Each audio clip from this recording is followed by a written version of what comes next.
నల్గొండ జిల్లా నల్గొండ మండలం కుద్వాన్పూర్ గ్రామ పంచాయతీ పరిధిలో ఉన్నాము. బీజేపీ పార్టీ సీనియర్ నాయకులు రేగట్టే రుక్నాథ్ గౌడ్ గారు మనతో పాటు ఉన్నారు. నమస్కారం సార్. నమస్కారం. బీజేపీ పార్టీలో ఎంతకాలం నుంచి పనిచేస్తున్నారు? పార్టీ ఎలా బలోపేతం చేస్తున్నారు? మేము బీజేపీ పార్టీలో 2013 నరేంద్ర మోడీ గారు ప్రధానమంత్రి అభ్యర్థి ప్రకటించిన తర్వాత మేము పార్టీలో జాయిన్ కావడం జరిగింది. 2013 నుంచి ఇప్పటివరకు బీజేపీ పార్టీలోనే మేము కొనసాగుతున్నాం. ఇప్పుడు బీజేపీ పార్టీ ఈ మారుమూల గ్రామానికి కేంద్రం నుంచి అందే పథకాలు ఏం పథకాలు అందుతున్నాయి, ఎంత మేరకు అభివృద్ధి జరుగుతుందంటారు కేంద్ర పథకాల ద్వారా? మా గ్రామ పంచాయతీకి వచ్చేసి కేంద్ర ప్రభుత్వం నుంచి చాలా 2019 మాది కొత్త గ్రామ పంచాయతీ ఏర్పడింది. నూతన గ్రామ పంచాయతీ ఎంతమందికి మాకు అప్లికేషన్గా దొరకలు ఉండే. దాని తర్వాత డివైడ్ అయిన తర్వాత గవర్నమెంట్ తెలంగాణ రాష్ట్రం వచ్చిన తర్వాత గ్రామ పంచాయతీ ఏర్పడినప్పుడు మా గ్రామ పంచాయతీ కూడా ఏర్పడింది. 2019 నుంచి మా గ్రామ పంచాయతీ కొత్తగా ఏర్పాటు కావడం జరిగింది. అప్పటి నుంచి మన కేంద్ర ప్రభుత్వం నుంచి మన గ్రామానికి వచ్చేసి మాకు అప్పుడు మా గ్రామంలో రోడ్లు కూడా సరిగ్గా లేకుండే. నరేంద్ర మోడీ గారి ప్రభుత్వం వచ్చిన తర్వాత ఎన్ఆర్ఈజీఎస్ కింద ఉపాధి హామీ పని కింద ఆ యొక్క పథకాలను ఉద్దేశించి ఆ పథకాల ద్వారా మా గ్రామంలో సీసీ రోడ్లు కానీ, మోరీ వ్యవస్థ కానీ, అదేవిధంగా వీధి లైట్లు, స్తంభాలు అవన్నీ రావడం జరిగింది. ఇంకా గ్రామ స్థాయిలో ఇంకా ఎలాంటి అభివృద్ధి పథకాలు అంటున్నాయి? ఎన్ఆర్జీఎస్ నుంచి నిధులు కావచ్చు, ఎన్ఆర్జీఎస్ నుంచి ప్రతి 100 రోజుల పని ద్వారా ప్రతి మహిళలు కుటుంబం నుంచి వెళ్ళి 100 రోజుల పని వినియోగం జరుగుతుంది. అదేవిధంగా నర్సరీ మొక్కలు పెట్టడం, మొక్కల పెంపకం జరిగింది. మొక్కలు కూడా రోడ్డు వైపు నుంచి పెట్టి చేశారు. అదేవిధంగా మన తెలంగాణ ప్రభుత్వము రెండోసారి వచ్చిన తర్వాత కూడా స్వచ్ఛన వాటికలు ఏర్పాటు చేస్తారు. స్వచ్ఛన వాటికలు డంప్ యార్డ్ కూడా దాంట్లో కేంద్ర ప్రభుత్వము దాదాపుగా 70% దాకా సెంట్రల్ గవర్నమెంట్ నిధులే కేటాయించారు. ఇప్పుడు గత సర్పంచ్ ఎలాంటి అభివృద్ధి సంఖ్యించారు మీ గ్రామంలో? గత సర్పంచ్ ఆయంలో మాకు అప్డేషన్ ఉండడం వల్ల మాకు నిధులు వచ్చినప్పుడు కూడా సరిగా రాకపోయేది. అక్కడ ఉన్న అప్డేషన్ సర్పంచ్ కాబట్టి అక్కడ ఎక్కువ పనులు చేసుకున్నారు. మరి మీ కేంద్రంలో మూడోసారి అంటే ప్రధానమంత్రి గారు జరిగింది, గౌరవ నరేంద్ర మోడీ గారు. ఎలా సాధ్యమైంది అంటారు బీజేపీ పార్టీ మూడోసారి అధికారం చేపట్టడం? మనకు 400 ఎంపీ సీట్లు గెలవాలని పార్టీ టార్గెట్ పెట్టుకుంది. దాని రీచ్ ద్వారా చేసినప్పటికీ కూడా కొన్ని పార్టీ వాళ్ళ భాగస్వాములతో, ఇతర రాష్ట్రాల భాగస్వాముల ఎంపీలతోని మళ్ళీ మూడోసారి ఎన్డీఏ ఆ కూటమి ద్వారా నరేంద్ర మోడీ గారు మళ్ళీ మూడోసారి ప్రధానమంత్రి అవ్వడానికి ఆ ప్రజలు ఆయనకు ఇచ్చిన అవకాశం అది. ఇప్పుడు కాంగ్రెస్ పార్టీ ప్రధాన ప్రతిపక్ష నేత రాహుల్ గాంధీ గారు ఏమంటున్నారంటే ఓటు చోరుతో గెలుస్తుంది, ట్యాంపరింగ్ చేస్తుంది బీజేపీ పార్టీ అని అంటుంది. ఈసీ బీజేపీ పార్టీ సహకరిస్తుంది అంటుంది ఎలక్షన్ కమిషన్. ఇది ఎంతవరకు వాస్తవం అంటారు? అది ఆయన చెప్పే అన్ని అవాస్తవాలు. అట్లా ఓటు చోరీ చేసుకుంటే 2023 ఎలక్షన్లలో తెలంగాణలో బీజేపీ గవర్నమెంట్ వచ్చేది. అలా ఓటు చోరీ చేస్తే 400 పైగా ఎంపీ స్థానాలు బీజేపీ కైవసం చేసుకునేది.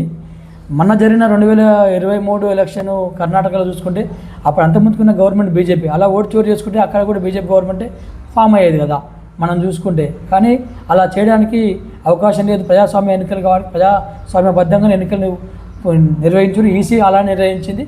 అదేవిధంగా ప్రచారం చేసుకుని కష్టపడి గెలుచురు ఎంపీలు. కానీ ఓటు చోరీ ద్వారా అలాంటిది చేయలేదు, అలాంటి చేయడానికి అవకాశం లేదు. ఇప్పుడు తెలంగాణ టీపీసీసీ అధ్యక్షుడు మహేష్ కుమార్ గౌడ్ గారు కూడా ఇప్పుడు 8 మంది కూడా ట్యాంపరింగ్ చేసి గెలిచిరని మొన్న అంటున్నారు. మరి ఇది ఎంతవరకు వస్తుంది? మరి 8 మంది ట్యాంపరింగ్ గెలిచిరంటే మరి మొత్తం 17 ట్యాంపరింగ్ చేస్తే అన్ని గెలిచేది మేమే కదా. మరి అలా ట్యాంపరింగ్ చేస్తే 17 స్థానాలు 17 గెలుచుకుంటే మాకే ఎక్కువ ఎంపీలు ఉండేది, ఎక్కువ మంత్రులు వచ్చేది తెలంగాణకు. ఇంకా మరి ఈ ఆరోపణలు మీరు ఏ విధంగా ఖండిస్తారంటారు? ఇవన్నీ వాళ్ళు ఏదో ప్రజాపాలన అని చెప్పుకొని అధికారంలోకి వచ్చి అన్ని అబద్ధాలు చెప్పుకుంటా మోసపూరితమైన అబద్ధాలు ఇచ్చి అది నెరవేరు లాంటి హామీలు ఇచ్చి ప్రజలను మొబ్బైపెట్టి అధికారంలోకి వచ్చి ప్రజలను చాలా ఇబ్బంది గురి చేశారు. రాష్ట్రం చాలా వెనుకబడిపోయింది. మరి గత 10 ఏళ్ల బీఆర్ఎస్ పాలనలో ఎలాంటి అభివృద్ధి జరిగింది? ఇప్పుడున్న 20 నెలల కాలంలో కాంగ్రెస్ పార్టీ ఎలాంటి ప్రజాపాలన కావచ్చు, 6 గంటలు ఎట్లా అమలు అవుతున్నట్టు ఆ పాలన ఈ పాలన ఏ విధంగా ఉంది? మనము గత 10 సంవత్సరాల బీఆర్ఎస్ పార్టీ అంటే టీఆర్ఎస్ పార్టీ ఉన్న పార్టీ బీఆర్ఎస్ పార్టీ అయింది. అప్పుడు కొంత మన కొత్త స్వరాష్ట్రం ఏర్పడ్డప్పుడు ఆయన మనకు కేంద్రం నుంచి మంచి నిధులు రావడం వల్ల దాన్ని వినియోగించుకొని దాదాపుగా రాష్ట్రాన్ని కొంత అభివృద్ధి చేసిండు. గ్రామ పంచాయతీ కూడా నేరుగా అకౌంట్ తీసి గ్రామ పంచాయతీలు కేంద్ర ప్రభుత్వం వచ్చిన తర్వాత నేరుగా అకౌంట్ సర్పంచ్ అంటే జాయింట్ నేరుగా అకౌంట్ గ్రామ పంచాయతీలకు అందుతూనే అంటారు. హక్కు డైరెక్ట్ నిధులు వచ్చాయి. అంతకుముందుకేమో రాష్ట్ర ప్రభుత్వానికి ద్వారా గ్రామ పంచాయతీకి వచ్చేది. ఇప్పుడు డైరెక్ట్ నేరుగా గ్రామ పంచాయతీ అకౌంట్లకే డబ్బులు వచ్చేస్తున్నాయి. మరి గత బీఆర్ఎస్ పాలన ఎట్లా ఉంది, ఇప్పుడున్న కాంగ్రెస్ పాలన ఎట్లా ఉంది? గత బీఆర్ఎస్ పాలన ప్రజానికాన్ని చెప్పుకోవాలనుకుంటే మనం వాస్తవాలు చెప్పాలంటే కొంత మెరుగ్గా చేసింది, కానీ కొంత ప్రజల వల్ల వ్యతిరేకత ఎక్కడ వచ్చిందంటే ఇల్లు ఇవ్వకపోవడం, డబుల్ బెడ్రూమ్ అని పెట్టుకోవడం, దాని ద్వారా కొంత ఇబ్బంది జరిగింది. అదేవిధంగా రేషన్ కార్డులు మొత్తము ఇవ్వకపోవడము, తర్వాత వచ్చేసి ఉద్యోగ నోటిఫికేషన్ ఇవ్వకపోవడం, మనకు నీళ్లు నియామకాలు దాని మీదే మనం జరిగిన పోరాటానికి దానికి కేసీఆర్ గారు దించబడడం వల్ల ఆయన ఈసారి వెనక తిరిగి ప్రజలు బుద్ధి చెప్పారు ఆయనకు. ఇప్పుడు కాంగ్రెస్ పాలన ఎలా ఉంది? కాంగ్రెస్ పాలన ఆయన చెప్పుకున్న మాటలకు చేసిన పాలనకు చాలా తేడా ఉంది, వ్యత్యాసం ఉంది. ఆ వ్యత్యాసంలో మాత్రం ఈ నెక్స్ట్ జరగబోయే పరిణామాలు వాళ్ళకే ప్రజలు ఏ విధంగా బుద్ధి చెప్తున్నది తర్వాత మనము చూస్తాము. సార్, గత ప్రభుత్వంలో ఉన్న భూపాల్ రెడ్డి గారి అభివృద్ధి ఎలా ఉంది, ఇప్పుడు ప్రస్తుత కాంగ్రెస్ పార్టీ కోమటిరెడ్డి వెంకరెడ్డి గారి అభివృద్ధి ఎలా ఉందంటారు? సరే, భూపాల్ రెడ్డి గారు ఎమ్మెల్యే ఫస్ట్ టైం గెలిచినప్పటికి కూడా తాను కొంత మెరుగైన పనులే చేయడానికి ముందడుగు వేసిండు. నల్గొండ చుట్టుపక్కల ప్రాంతాన్ని కొంచెం అభివృద్ధి చేసిండు, కానీ గ్రామ స్థాయికి వచ్చేసరికి రోడ్లు అలానే మిగిలిపోయాయి, అలా చేయలేకపోయిండు. సరే, వాళ్ళు కూడా చేయాలనుకుంటున్నారు, కానీ ఇప్పుడు ఉన్న మంత్రి కోమటిరెడ్డి వెంకరెడ్డి గారు 5 సంవత్సరాలు ఎమ్మెల్యేగా గెలిచినప్పటికి కూడా రోడ్డు వ్యవస్థ అలానే ఉండిపోయింది. గ్రామీణ వ్యవస్థలో రోడ్డు సరిగ్గా లేవు. తర్వాత పట్టణ వ్యవస్థలో డ్రైనేజ్ డ్రింక్ అవి రోడ్డు కూడా సరిగ్గా లేవు. బస్ సౌకర్యం కూడా లేదంట. మాకు బస్ సౌకర్యం కూడా మేము ఇప్పటికీ మా పార్టీ నుంచి డిపో మేనేజర్ గారికి ఒక 4-5 సార్లు వినతి పత్రం ఇచ్చాం. ఎందుకంటే స్కూల్ పిల్లలు రోజువారు పోయే వాళ్ళు ఉదయం ఉంటారు కాబట్టి సార్ ఉదయం కంపల్సరీగా బస్సు నడపాలని చెప్పేసి కూడా మేము మండల కమిటీ నుంచి వెళ్ళి వినతి పత్రం ఇవ్వడం జరిగింది. సార్, గ్రామ స్థాయిలో కూడా ఈ స్థానిక ఎలక్షన్ లేకపోవడం వల్ల నిధులు లేవంటున్నారు, దాంతోపాటు అభివృద్ధి కుంటుపడింది అంటున్నారు, కుక్కల పెడత కోతుల పెడత బాగా ఉంది అంటున్నారు, ఇది నియంత్రించలేకపోతున్నారు అంటున్నారు. ఎట్లా మరి? ఎందుకంటే ఇప్పుడు మనకు 18 నెలలు అవుతున్నది గవర్నమెంట్ వచ్చి, కాంగ్రెస్ గవర్నమెంట్ వచ్చి. వాస్తవానికి జరిగిన వెంటనే 2 నెలల్లో నోటిఫికేషన్ ఇవ్వాలి, 2024లోనే ఎలక్షన్ జరగాలి. ఇప్పుడు 2025 వచ్చేసినాము కాబట్టి వచ్చే నిధులు కేంద్ర ప్రభుత్వం నుంచి వచ్చే నిధులు ఎక్కడైతే మనకు ప్రజాప్రతినిధులు ఉంటేనే ఆ డబ్బులు రావడం జరుగుతుంది. కాబట్టి ఆ పైనుంచి కేంద్ర డబ్బులు రాకపోవడం వల్ల ఈయన రాష్ట్ర ప్రభుత్వం ఎలాంటి నిధులు గ్రామ పంచాయతీ కేటాయించకపోవడం వల్ల ఎక్కడ జరగాల్సిన అభివృద్ధి కూడా జరగలేదు. ఎందుకంటే చాలా ఇబ్బంది జరుగుతున్నది గ్రామాల్లో. సార్, మరి ఇప్పుడు రేపు స్థానిక ఎన్నికల్లో కాంగ్రెస్ పార్టీ ఆరోపణ బీఆర్ఎస్ బీజేపీ పొత్తు పెట్టుకొని ముందుకెళ్ళబోతున్నారు అంటారు, ఎంతవరకు వాస్తవం అంటారు? అది వాళ్ళు ప్రజలను ఏదో మభ్యపెట్టడానికి, ఏదో చేయడానికి, ఇక చేయలేక ఏదో చేయడానికి మా మీద ఒక బురదల ప్రయత్నం చేస్తున్నారు. అవన్నీ కరెక్ట్ కాదు, అది అనడం కూడా కరెక్ట్ కాదు. ఎందుకంటే భారతీయ జనతా పార్టీకి కార్యకర్తల బలం ఉంది, పార్టీ అధినేతల బలం ఉంది, తప్పనిసరిగా చేసుకునే ధైర్యం ఉంది, వాళ్ళు సొంతంగానే ముందుకెళ్ళిపోతారు. సార్, ఉత్తరాదిలో బీజేపీ అఖండ విజయంతో గెలుస్తుంది, మరి దక్షిణాదిన ఎందుకు వెనకబడిపోతుంది, అధికారంలో ఎందుకు రాలేకపోతున్నారు? ఇంకా అది పార్టీ పెద్దలు నిర్ణయం మీద ఆధారపడి ఉన్నది. అంటే బీజేపీలో అంటే వర్గపోరు నడుస్తున్నది, బీజేపీలో అంటే నాయకత్వం లోపం కనిపిస్తుందని మా కార్యకర్తలు అంటున్నారు, ఇది ఎంతవరకు వాస్తవం అంటారు? అంటే పార్టీని బలోపేతం చేసే కార్యక్రమాలలో వెనకబడిపోతుంది బీజేపీ పార్టీ అని అంటున్నారు. కొంత అలాంటివి ఉండొచ్చు, కానీ పూర్తి స్థాయిలో మాత్రం అలాంటిది ఏం లేదు.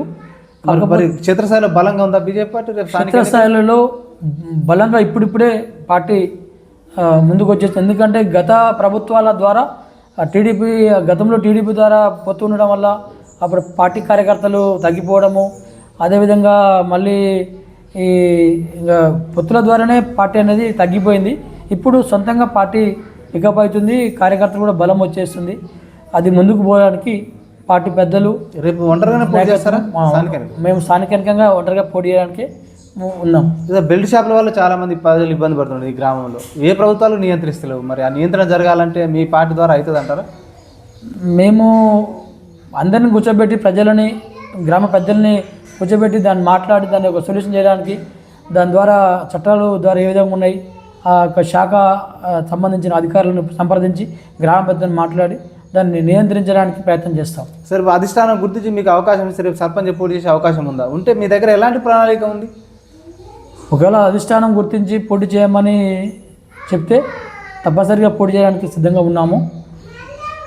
మేము మా యొక్క గ్రామాన్ని ఏవైతే పనులు నిలిచిపోయావో విద్యారంగ పరంగా కావచ్చు, తర్వాత ఆరోగ్య సమస్యలు కావచ్చు, తర్వాత రోడ్ల వ్యవస్థ కావచ్చు, మంచినీటి వ్యవస్థ కావచ్చు, తదితర అంశాలన్నింటినీ మేము తీసుకొని దాని ప్రకారంగా మేము ఒక్కొక్కటి చేసుకుంటూ ముందుకు పోవడానికి ఈ గ్రామంలో చాలా సమస్యలు ఉన్నాయి అంటారు. కొత్తగా ఏర్పడే గ్రామ పంచాయతీ ఇంకా చాలా అభివృద్ధికి దూరంలో ఉందని అంటున్నారు. అవన్నీ నెరవేర్చే అవకాశం ఉందా మరి మీరు? మొత్తానికి మేము అయిన తర్వాత దానికి వాటిని నెరవేర్చడానికి తప్పనిసరిగా మా కేంద్రంలో గవర్నమెంట్ ఉన్నది, ఇద్దరు మినిస్టర్లు ఉన్నారు. వాళ్ళ సహకారంతో తప్పనిసరిగా మా గ్రామ పంచాయతీని అభివృద్ధి చేయడానికి మేము ముందడుగు వేస్తామని కోరుకుంటాం. త్వరలో స్థానిక ఎన్నికలు రాబోతున్నాయి. ఎన్నిక ఏదైనా కూడా మద్యం డబ్బు ఏర్లైపోతుంది. పార్టీలు ప్రజలను ఓటర్లను ప్రలోభాలకు గురి చేస్తున్నాయి. ఆ సంస్కృతి పోవాలంటే ప్రజల్లో ఓటర్లో ఎలాంటి చైతన్యం ఉండాలంటారా, లేకపోతే పార్టీలలో ఏమైనా మార్పు రావాలంటారా? ఎలాంటి నాయకుని ఎన్నుకుంటే గ్రామ అభివృద్ధి చెందుతుంది అంటారు?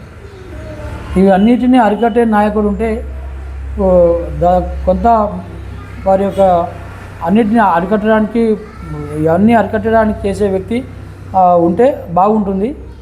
అలాంటి వ్యక్తి కావాలి. మరి ప్రజల్లో ఎలాంటి మార్పు రావాలంటారు? ప్రజలలో మనము మార్పు రావాలంటే ప్రజలకు సంకేతమైన మెయిన్గా ముఖ్యంగా మహిళలని మనము మహిళలకు చెప్పాలి. మహిళల ద్వారానే దాన్ని అరికట్టగలుగుతాం. ఏది చేయాలన్నా ఓటు అంటే డబ్బు మద్యం ప్రాబల్యం ఉంది కదా, ఆ ప్రాబల్యం నుంచి బయటపడాలంటే ఓటర్లకు ఏం చెప్తారు మీరు? ఇంకా ఇప్పుడు చూస్తున్నాం కదా, ఇప్పుడు ఓట్లు తీసుకున్న వారు సర్వాధికారాలు ఉంటాయి. ఏదైనా పనికి పోతే పని చేయడానికి వాళ్ళు వెన్నుముక చూపిస్తారు. ఎందుకంటే నేను ఓటుకు పోయినప్పుడు నా దగ్గర అమౌంట్ తీసుకున్నాను కదా అని చెప్పేసి వాళ్ళు ఏదైనా పని పడితే తొందరగా పని చేయడానికి ఆస్కారం ఉండదు. అదే నిజాయితీగా ఓటు వేసి నిజాయితీ గెలిపిస్తే గల్ల పట్టుకోవాలని అడుగుతానికి హక్కు ఉంటుంది. సార్ ఫైనల్గా సార్ మీ గ్రామ పంచాయతీ ఓటర్లకు ప్రజలకు ఏం చెప్తారు? మీరు రేపు రుక్నా గౌడ్ కావచ్చు బీజేపీ పార్టీకి ఓటు వేయాలంటే మీ గ్రామ ప్రజలకు ఏం చెప్తారు మీరు ఓటర్లకు? మేము మా కేంద్ర ప్రభుత్వం నుంచి వచ్చిన నిధుల ద్వారానే ఈరోజు గ్రామ పంచాయతీ అభివృద్ధి చెందుతున్నాయి. కాబట్టి మనము ఆలోచన చేయండి అని చెప్పేసి మేము ప్రజలని పథకాలు కేంద్ర ప్రభుత్వం ద్వారా ఏదైతే గ్రామీణ ప్రాంతాలకు వచ్చినాయో అవన్నీ పథకాలు ప్రజలకు వివరించి వాటి ద్వారానే మేము ఎన్నికలకు పోవడానికి సిద్ధంగా ఉన్నాం. Okay sir, thank you.